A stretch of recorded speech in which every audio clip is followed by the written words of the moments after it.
the last 2 years, take the last 12 years. Yeah, go back and take a look at it. But I do want to let you know that one of the biggest challenges we've got over the last 10, 12 years, pick a number, and it's not one party or the other, it's both. We need a constitutional balanced budget amendment, and that's something we need to really look at. So we've gone up. We need something to take in. 49 out of 50 governors have it, and that's what I did. My first day in Congress was a constitutional balanced budget amendment, and I reintroduced it. We got a couple of times we had votes on it, but we really do need to get that done. That's a big issue, because you can't keep spending money because you're running up the debt on the kids. Good morning. My name is Jennifer McSorley. I live in Bradenton. I would like to know how you can continue to support a president who is now landing military planes at a dinky little airport in Scotland and spending $11 million on fuel at commercial prices, and then sending these crews to stay at his resort where their per diem doesn't even cover their expenses. I think it's about time you need to think about impeaching this president.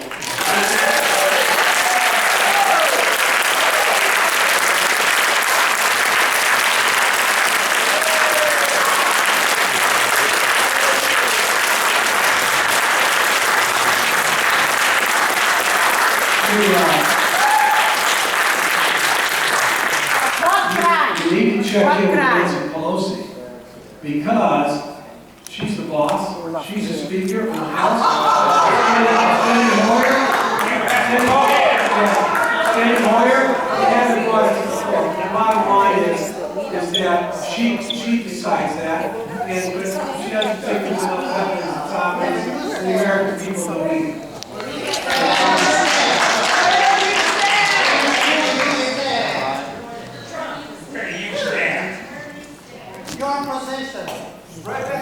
Don't blame it afterwards. Yeah, my point with it is that I think he's done a great job on the economy.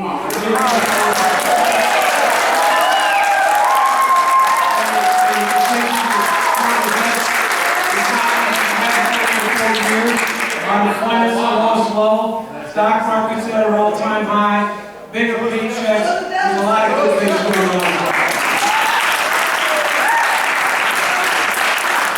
My name is Robert Peters. I live in Sarasota. You said two things. Thank you for being here. You said two things that really spoke to me. Right off the bat, you said that many people think that Washington does not listen to the people. And the other thing you mentioned was how hard it was to talk with parents who have lost their child to war.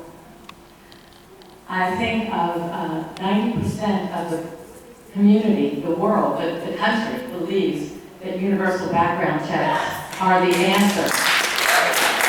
And how many more times are you prepared to talk to parents whose children have been killed in schools, in Walmarts, in churches? Enough is enough. We've spoken. We want universal background checks. Thank you.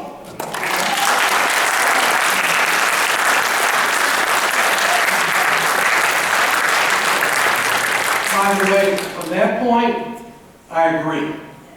And you can look at the work, if you haven't already, there was 6 or 8 Republicans that supported background checks. I was one of them, because there's too much violence. Too much violence. I think it's something that we can put together on a bipartisan basis to get that done. I try to work on things that I think we can get passed through this Congress. Every Congress is due. But I think this is something we did pass it out of the House with my vote, and the bottom line is I think the Senate hopefully will take it up when we get back. I think they need to take it up. And by the way, the guy, my sister lives in West Texas, in Odessa. If he would have, he couldn't pass a background check, so he went another way to get into a private sale, and he had big time, you know. So this is something we need to address. And we will. Thank you.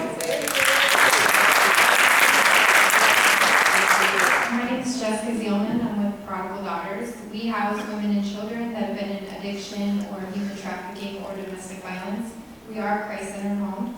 We work with children that have been removed from their mothers. And I just want to thank you, Congressman, for your support, just for your letters of support and Chloe coming out. And I really just appreciate your heart to come alongside of us, because I feel like a lot of times we see the government and churches or Christ-centered organizations as separate, but that has not been our experience with you, with all of the policemen here, with the sheriff's department here. I just really wanted to stand up just to thank you for your continued efforts against the opioid epidemic, for coming alongside with your support of us, and we look forward just to continuing to come alongside you in prayer and all of you in prayer just for peace and continued unity. So I just want to thank you, and we just thank you.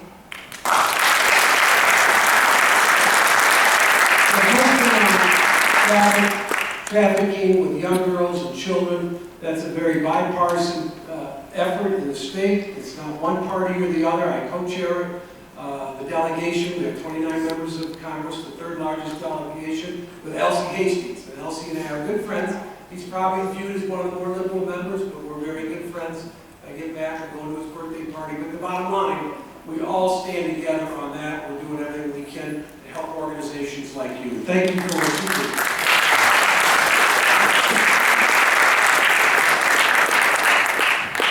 Good afternoon, Congressman. Patrick McLean. I live in Sarasota. First, I wanted to thank you for the time that you afforded a couple of us representing the Brady campaign to prevent gun violence earlier this year. And more importantly, thank you for your vote on H.R. 8. There were, in fact, 8 of you that voted, Republicans that voted for it. One of the other things we discussed when we met with you was extreme risk protection orders, so-called red flag legislation. And you expressed your interest in considering that. It looks like you'll get the opportunity to consider extreme risk protection order legislation when you get back. Will you support that legislation? Thanks for what you guys do when you do that. We have that now in Florida, but if I want to look at the language when someone says we just support something. But yes, conceptually, whatever, I plan on being there on that issue. Congresswoman, staff has a bill that's likely the bill that you'll consider, so you have the opportunity to take a look at that. Yeah, I'll take a look at it, and I'm hopeful. We get background checks and red flag, because we have that in Florida now. In fact, it's 5 people a day that they, go and take the guns from in Florida on an average day. So it's something that is working here. Thank you. Thank you.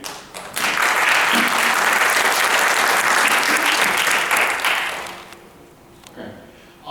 My name is Matt Lipinski. I live in Bradenton. I've spent my entire career working in cybersecurity.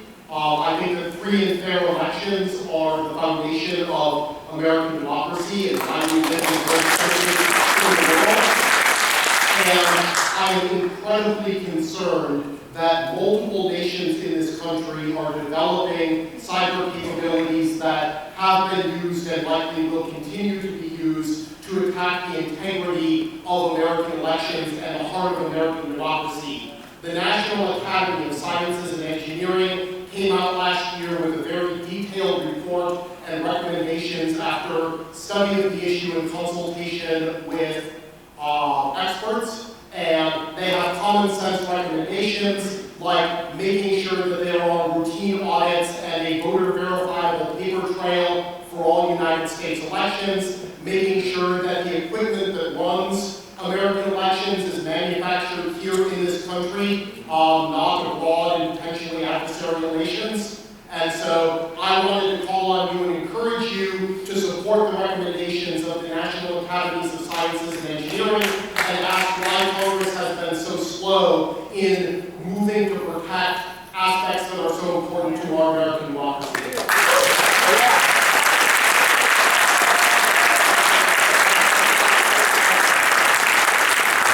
Obvious, you've got a lot of knowledge. I'd love to sit down and visit with you. And I hear what you're saying, and cybersecurity is a major threat to the U.S. It is today, it will be worse in the future, and we can't let our guard down, but we've got to do everything to preserve our elections. I mean, Mike Bennett that's here, and Ron Turner in Sarasota, I think they're 2 of the most talented guys. I work closely with them, and then the Secretary of State, but everybody wants to make sure the elections are fair.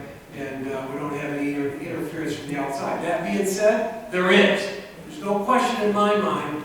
Anybody that thinks, oh, Russia's not a factor, maybe some other countries, is foolish. They don't realize it's a big issue.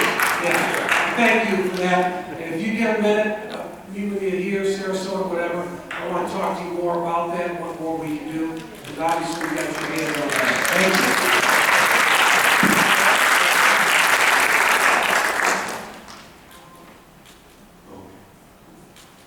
My name is Matt Lang, and I live in Bradenton. You mentioned the debt of $22 trillion a few minutes ago, and wanted to take credit for the tax bill that was passed in the last few years. The debt problem corresponds very closely with starting about 1980, when Ronald Reagan cut the taxes on top brackets in half. Since then, we've had 3 major tax cuts. Prior to that, we had welfare, we had food stamps, we had a lot of entitlement, we had Social Security, we had Medicare, and when you were talking about our debt, you mentioned that we have to cut spending. And I agree we need to cut spending, but I think we also need to raise taxes. And I think in order to deal with this debt problem, we have to do both. But unfortunately, one party of our two-party system has a very large percentage of the people in that party who have signed a pledge never to raise taxes of any kind.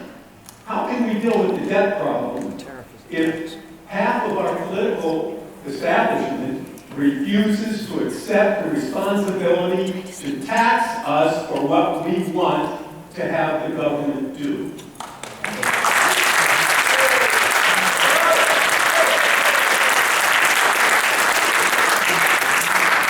The big issue is spending.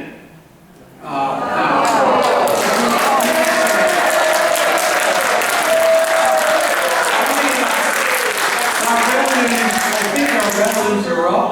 $1 trillion when Ronald Reagan became president. $100 trillion. Yeah. Okay, well, let me explain myself, and you guys can weigh in. Social Security this year. You know how much it is we pay out? Anybody? That's your money. It's our money. It goes into the general fund. It's $1 trillion. It's $1 trillion. $1 trillion. And I agree it's your money, but the bottom line, it was a trust fund, it's not there now, it comes out of general revenue. But the bottom line is $1 trillion. Medicare, health care, and those programs is another $1 trillion. So you look at, there's $2 trillion there. You got 12,000, 10,000 people turning 65 every day. Those are critical programs. We've got to make sure they're there long term, and that's what I'm trying to do, is focus primarily on them. But we also, our economy was flat after 2008. We had little or no growth, high unemployment. So I like to think as we grow more revenue, as we grow more in terms of sales revenue.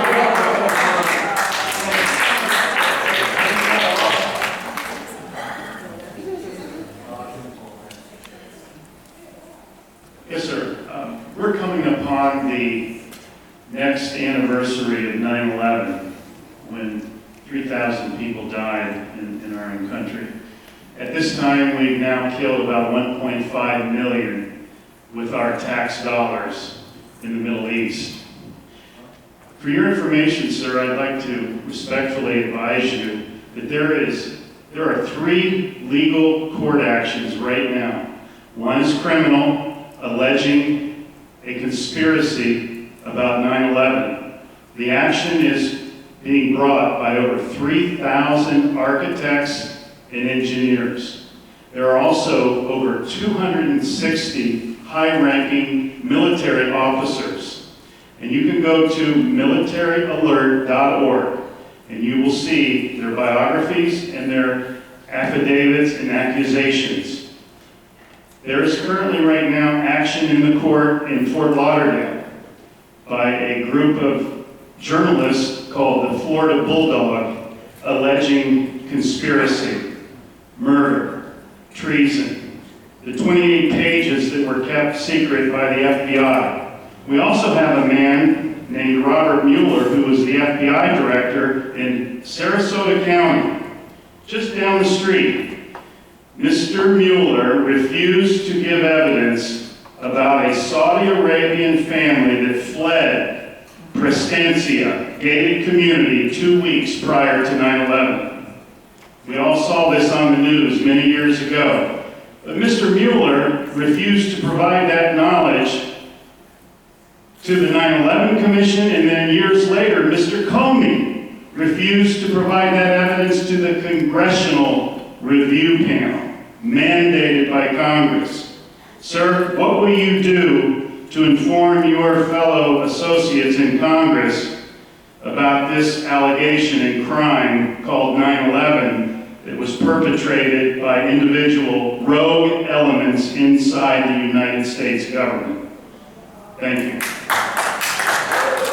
Now, I'm glad to get with you. I was, to be candid, I don't know that much about those issues, but I'd be glad to take a look at whatever you've got as it relates to what you're talking about, conspiracies and others. And let me take a look at it, let our office take a look at it. Sally's our district director. If you can get whatever you've got to her, I'll clearly take a look at it with my chief of staff. Sir, it's not, may I please just respond? Yeah. It's not a conspiracy theory. These are facts being alleged in a court of law by 3,000 professional architects, engineers, and 260 of our own military. Okay, we'll take a look at it. I promise you that.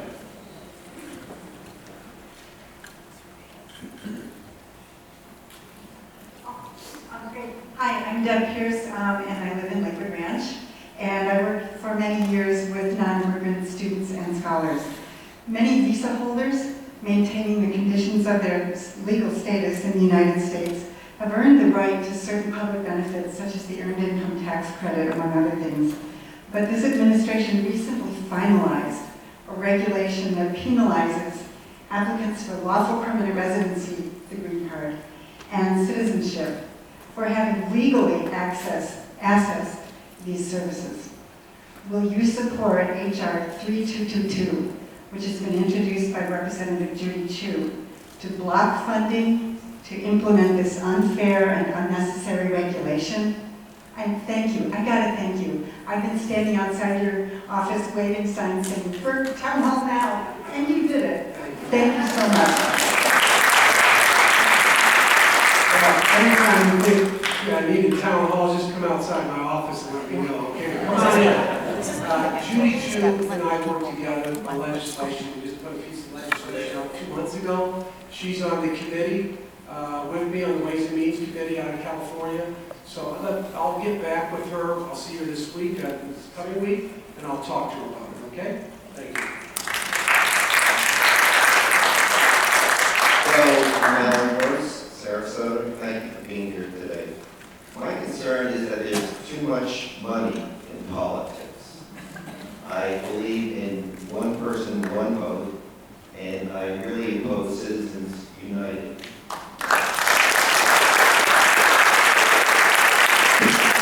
I'm also concerned about foreign money financing campaigns.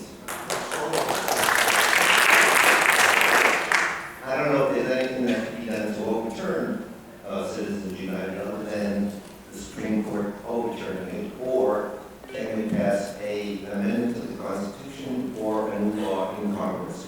What will you do? Well, I agree with you. My election, my last election, the Dark Money Group, with $2.5 million. Oh, now it's reported in the New York Times. Later, some group, somebody put $30 million and gave it to 3 operatives out of Washington. They said it was for Indians for a Better Future, is related to me, but other members as well. $2.5 million with a negative ads. You don't know who they are, what they are. That's wrong. I don't care, Democrat or Republican. If you want to put a little more money up, then you've got to put your name to it. But the bottom line, nobody needs your money. It's a disaster because when you look at one vote, one person, and then you got some group that can put in $2, $3, $5 million in these ads. How does anybody know what to believe? So that's why I agree with you totally. We need to revamp everything as it relates to financial aspects.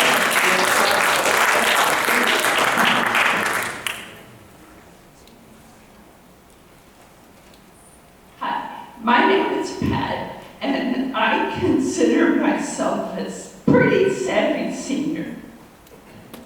But I have to tell you, you take away my Medicare, you take away my Social Security, and I got on the street. And this is something we earn. I've worked since I was 16 years old, and this is my money. Please don't take that away from me. And the real reason I came here is I'm with Moms Demand Action. And we are working hard to get sensible gun laws passed in this country. I'm tired of parklands. I'm tired of Sandy Hooks. I'm tired of El Paso.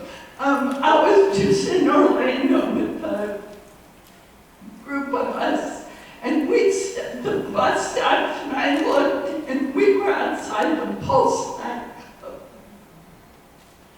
All of this has got to stop. I mean, it's too much. Enough is enough. We need extreme risk orders. We need a ban on assault weapons.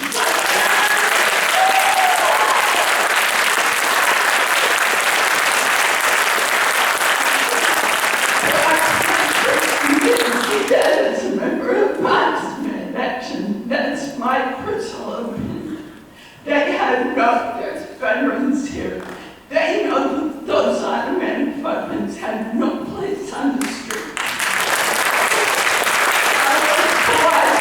My great niece and nephews grow up. I'm scared to death about when Annie starts school. So please, do something. Do your job.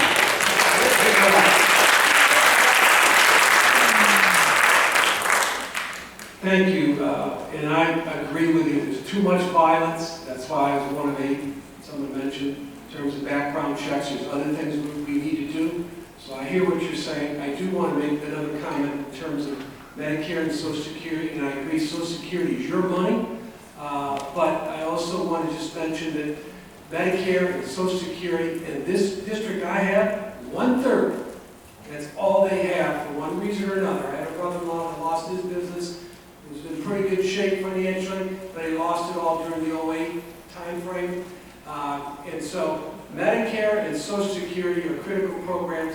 I'm a senior member on that committee, the only senior member from Florida, and I'll promise you I'm going to do everything I can to fight to make sure they're viable long term. Medicare is good to 2024. We've got to figure out a way to make that viable a lot longer. And in terms of Social Security, it's 2034 in terms of viability. That's people come in front of our committee to tell us where we're at. But I can tell you that I'm totally committed to do everything we can to protect our seniors, because you've worked all your life.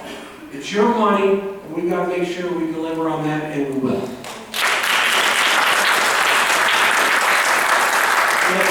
My name's Bill Smock. I'm a lifelong resident. I'm way in the back. It's hard to tell where anybody is. I do appreciate you coming here today. I'm speaking on behalf of the workforce here in Florida. We've got a crisis. We don't have people entering our workforce. I know immigration is a whole separate topic that I don't even have that long conversation with you on. But what is the field in Washington as far as helping change the mindset and education of this? Everybody has to be prepared to go to college. When 7% of high school graduates don't ever graduate college, and our workforce is suffering for skilled labor, and we could provide a quality of life and higher earning wages straight out of high school for kids. We're trying to make a difference. I'm doing what I can with the local school board to change that mindset, but it has to start in Washington because you hold purse strings on education. So what's the mindset, and how can we get that encouragement to get kids to consider trades instead of this flat, one-size-fits-all education?